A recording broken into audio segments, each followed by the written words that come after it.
Hello नमस्कार साथियों, आप सभी का स्वागत है आपके अपने YouTube channel math master Kuldeep sir में। और 10 तारीख 12वां महीना 2018 का आपके प्रश्न दिखाई दे रहे हैं जो बिहार एसएससी इंटर स्तरीय लेवल में पूछा गया था।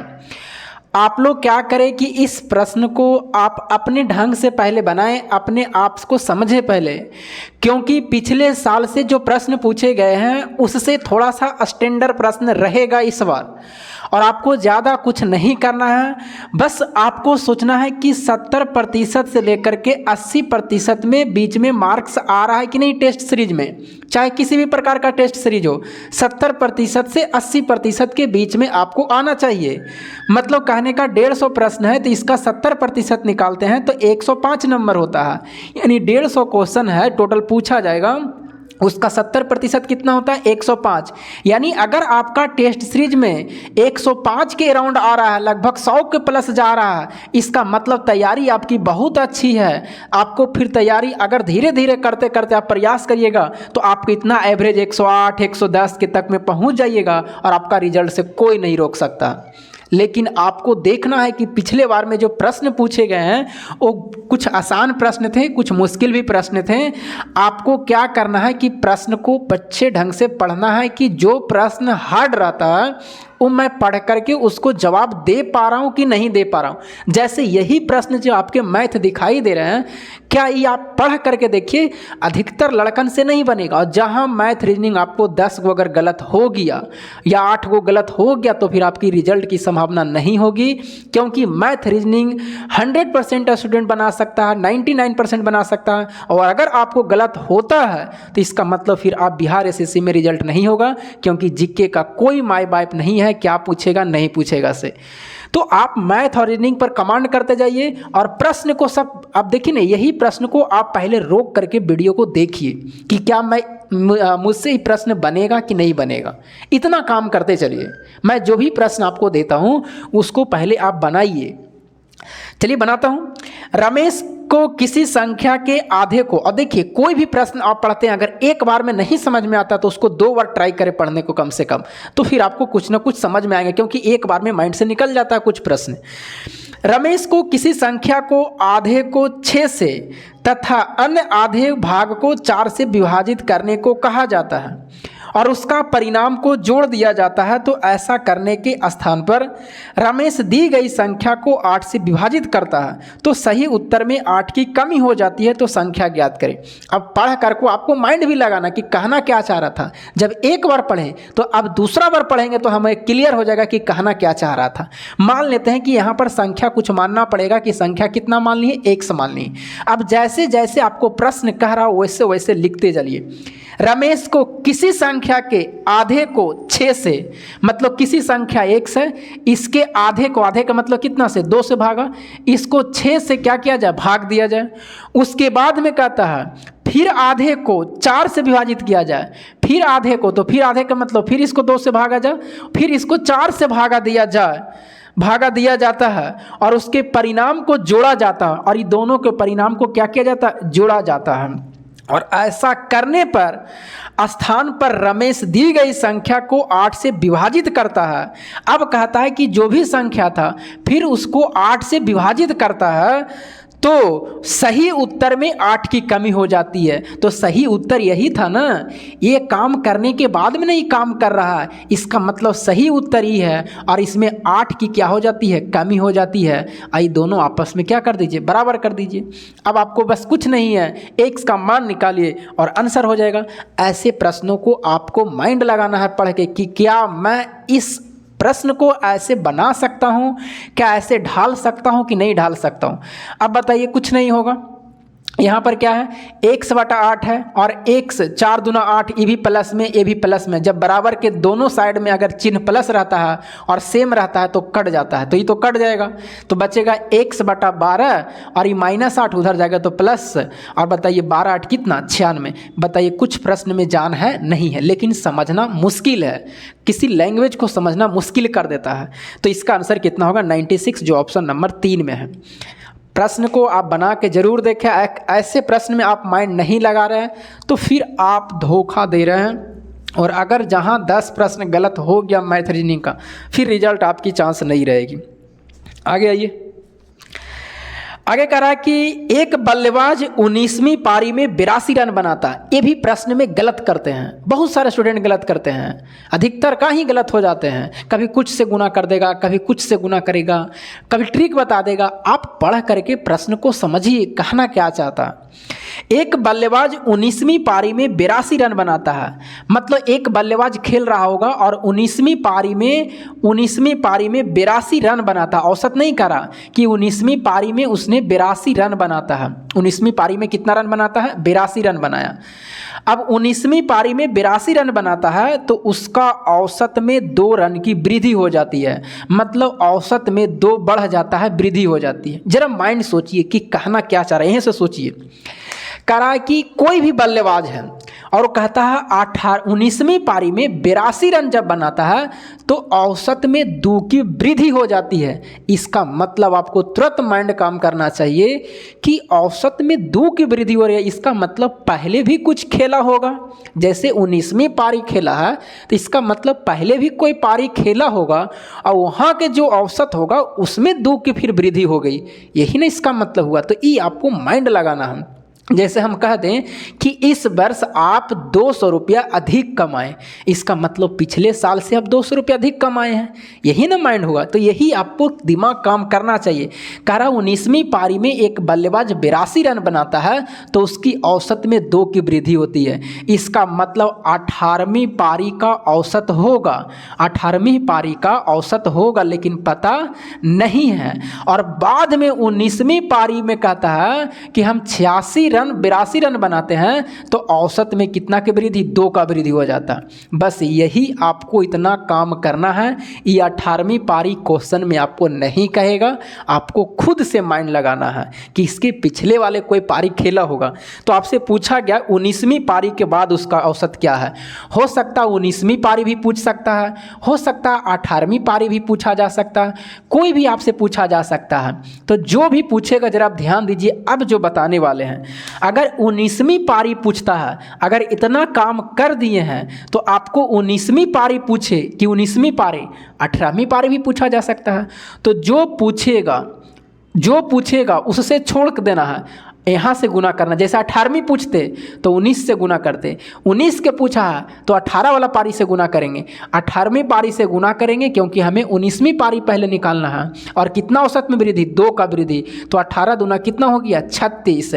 और ये बताइए 36 आया, 36 मात्र इसमें सिर्फ घटा दिए, जो रन बनाया था तो कितना बचेगा? 4, और 7 में से 3 जाएगा, 6 बचेगा, 12 में से 6 जाएगा 6, और 7 में से 3 जाएगा 4। यानी 19वीं पारी का जो औसत है वो कितना है? 46 है। 19वीं पारी का औसत कितना है? 46, जो ऑप्शन नंबर 4 में है। तो अब आपको 18वीं पूछेगा तभी बता सकते हैं कि यहाँ का पारी 46 है और इसमें औसत की 2 को वृद्धि हुआ था, इसका मतलब यहाँ का औसत जो था वो 2 कम होगा, यानी यहाँ का 44 होगा। कहिएगा सर ऐसे नहीं निकालेंगे, डायरेक्ट निकालिए, तो डायरेक्ट भी निकाल सकते हैं। अगर 18वीं पारी के पूछता कि 18वीं पारी के, तो 18वीं पारी रहता तो 19 से गुना करेंगे, यहाँ से गुना करेंगे। यहाँ का पूछेगा तो यहाँ से गुना करिएगा, यहाँ से पूछेगा तो यहाँ से गुना करिएगा। 18 है, 18वीं पारी पूछा है तो 19 वाला गुना करेंगे। औसत में कितना? 2 से, तो 19 दूना कितना? 38। और जितना रन बनाया था कितना? 82, 82 में से 38 जाएगा तो कितना बचेगा? 12 में से 8 जाएगा 4, और 7 में से 3 जाएगा कितना? 4, तो कितना आएगा? 44 आएगा। किसी भी तरह से माइंड लगाइए, कुछ भी आपसे पूछा जा सकता है, बस देखना है कि प्रश्न को समझना है। ये 18वीं पारी आपको प्रश्न में नहीं बोलेगा, वो आपको समझना है कि इसके पहले भी कोई पारी खेला होगा, वो हमको इसमें कह नहीं रहा, वो समझना है। और फिर जो पूछेगा वो वाला नहीं सोचना। जैसे 19वीं पारी पूछेगा तो 18वीं पारी और जो औसत रहेगा उससे गुना करके जो रन बनाया है उसमें घटा देंगे, बस, और कुछ नहीं करना है। यही काम आपको करना है। हाँ, वृद्धि कहेगा तो इसमें कम कर देना, लेकिन अधिक कहेगा तो उसमें क्या? अधिक। कमी कहेगा तो उसमें जोड़ना पड़ता है। तो ये सब समझिएगा कि मतलब कब घटाएंगे कब जोड़ेंगे। जैसे हम मान लीजिए कि घटाएं क्यों, प्लस क्यों नहीं किए सर? बाबू ये वृद्धि हो रहा था, इसका मतलब यहाँ का वृद्धि हो रहा है, तो इसका मतलब यहाँ कमी होगा। इसलिए माइनस किए हैं। तो आपको क्या करना है, प्रश्न को समझना है। और एक प्रश्न मैं आपको सामने दे रहा हूँ स्क्रीन पर, उसको बना करके आप कमेंट करिएगा। तो प्रश्न को अगर आप समझना शुरू कर दिए, इसका मतलब फिर आपको बनना चालू हो जाएंगे, फिर आपको गलती भी नहीं होंगे। और नहीं तो ट्रिक अगर ज़्यादा याद रखिएगा ना तो फिर आपको मुश्किल हो जाते हैं वही चीज़। प्रैक्टिकली आप समझिए कि कहना क्या चाह रहा प्रश्न। आगे आइए, एक प्रश्न दिए हैं उसको बना करके आप कमेंट करिएगा। अगला है 5 घंटियाँ एक साथ बजना आरंभ करती है, वह 2, 4, 6, 8 एवं 10 सेकंड के अंतराल में बजती है। तो वह घंटियाँ सभी 1 घंटिया 24 मिनट में कितनी बार बजेगी। जब ऐसा पूछेगा तो आपको कुछ नहीं करना है, एलसीएम पहले ले लेना है। जो भी जितने मिनट में बजती है, 2, 4, 6, 8, 10 सेकंड में बजती है, इस सेकंड कह रहा तो इस सबको पहले एलसीएम ले लीजिए। तो इसका एलसीएम जब लीजिएगा तो सबसे पहले बड़ा नंबर कौन है, 10, उसको तोड़िए, 2 5 10, फिर 8 लाना है तो कितना से गुना, 4 से, फिर 6 लाना है तो कितना से, 3 से, बाकी सब आ गया है, 2 भी आ गया, 4 भी, गुना कर दीजिए, 5 चौके 20 दिया, 60 दूना कितना, 120, 120 सेकंड का मतलब कितना, 2 मिनट हो गया।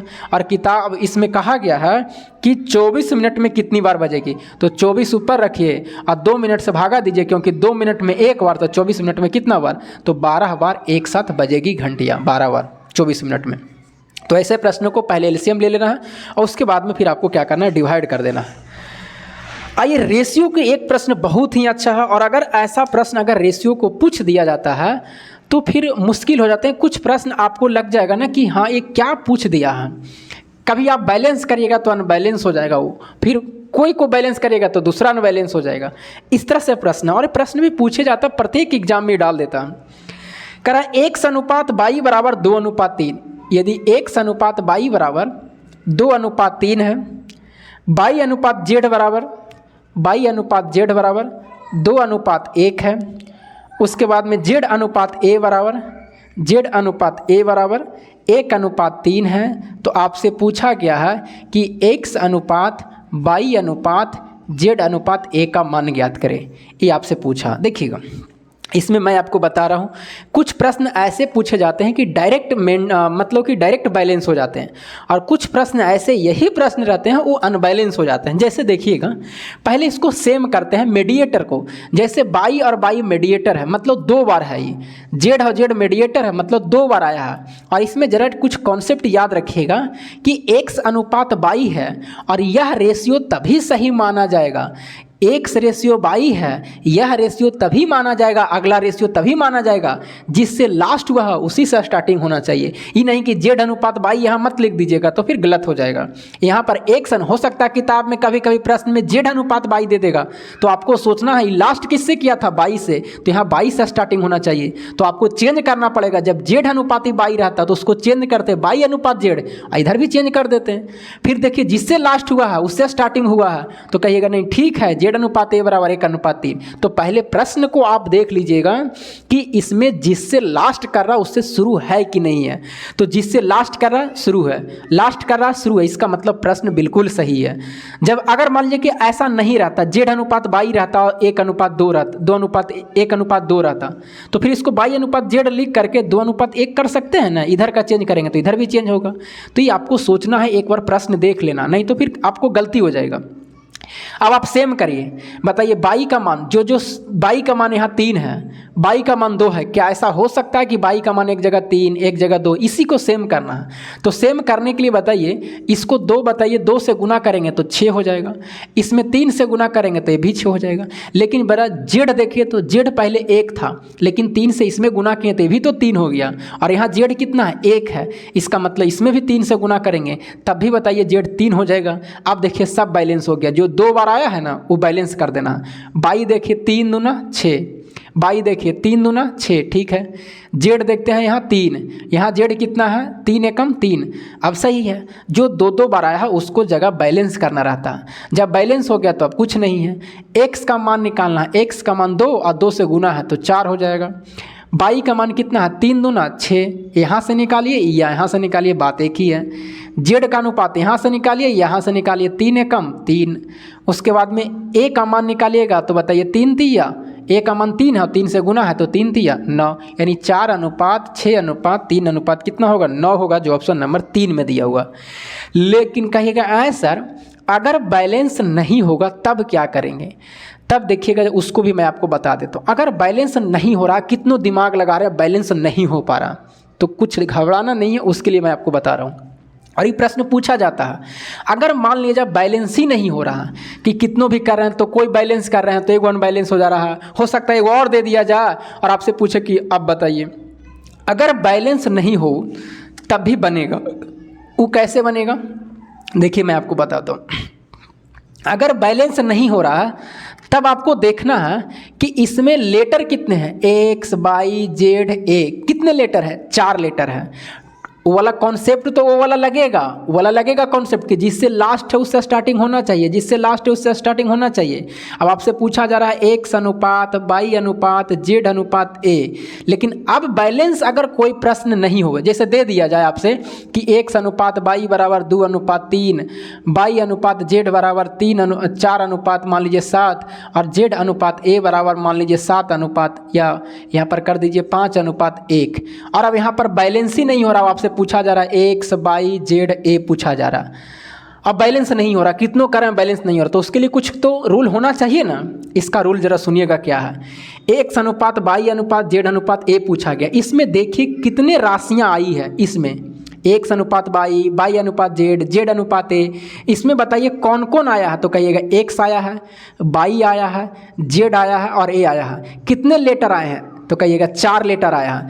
तो जितना लेटर आएगा उससे एक कम करके, तो एक कम करेंगे तो कितना होगा 3, मतलब 3 संख्या को आपको क्या करना है, गुना करना है। 3 संख्या को क्या करना है, गुना करना है। बस आपका यही ट्रिक है।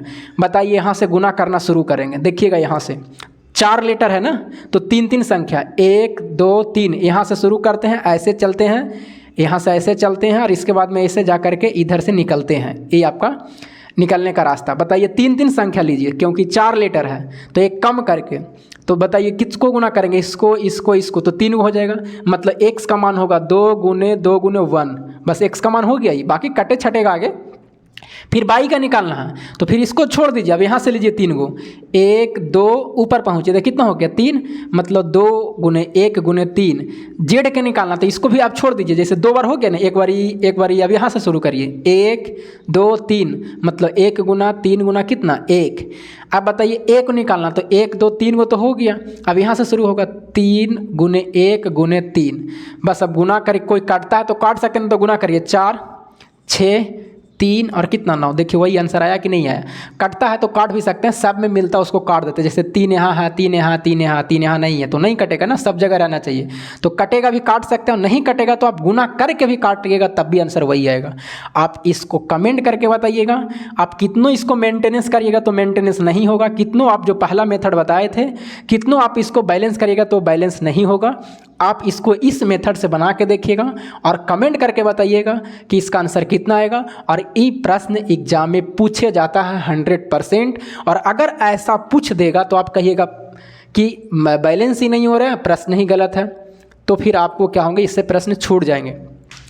तो चलिएगा, इसका ट्रिक क्या बताए थे, 2 ट्रिक बताएं, एगो तो बताएं बैलेंस करके, दूसरा बताएं कि इसमें क्या बताएं कि पहले जिससे लास्ट हुआ उससे स्टार्टिंग होना चाहिए, ये सब देख लीजिएगा नहीं तो जहां गड़बड़ हो जाएगा सब। उसके बाद में फिर बताएं कि अगर बैलेंस नहीं होगा तो लेटर देख लेना कि इसमें कितने लेटर आए हैं, तो 4 letter X Y Z A, एक लेटर कम कर देना तो 3 लेटर, इसका मतलब 3 संख्या को इसमें गुना करना है, इधर से चलना है, ऊपर जाना है, फिर नीचे आना है। अब बताइए 3 संख्या पहले 1 2 3 को ले लिए, फिर इसको छोड़ देंगे 1 2 3 को ले लिए, फिर अब इसको छोड़ देंगे 1 2 3 यहाँ लिख लिए, फिर अब इसको छोड़ देंगे तो 1 2 3, यही आपका काटिएगा छाटिएगा और इसको आपको क्या हो जाएंगे, आ जाएंगे। तो आप कमेंट करके बताइएगा अगर कुछ भी हमसे आपको सीखने को मिलता है तो आप कमेंट करके देखिएगा कि हाँ सर, नहीं सर, ऐसा श्री चालू रखिएगा, आप बहुत ही अच्छे से सिखाते हैं और जो भी कॉन्सेप्ट बताता हूँ मैं अच्छे तरीके से बताता हूँ, जो कम समय में बनने का रहता है वही कॉन्सेप्ट मैं आपको बताता हूँ। लेकिन सारे चीज़ से आपको माइंड काम करना चाहिए, ऑप्शन से एक्स करके कुछ आपको ट्रिक से, ज़्यादा कर मैथ मैं आपको ट्रिक से बताऊंगा, 90% ट्रिक से, 5% ऑप्शन से और 5% XYZ से, बस इतने में सारे मैथ हो जाएंगे। 90% आपको ट्रिक्स रहेंगे, आपको कुछ फिर मानना नहीं पड़ेगा। जैसे 100 मैथ है तो 90 मैथ बिना माने हुए बनेगा, उसमें से 10 मैथ जो बचा 5 मैथ ऑप्शन से और 5 मैथ एक्स मान के, बस इतने काम में हो जाते हैं। 3 मेथड लगाते हैं, तीनों मेथड से क्लियर। तो चलिए फिर मिलेंगे आपको अगले वीडियो में, तब तक के लिए जय हिंद। इसको कमेंट करके आप बताइएगा।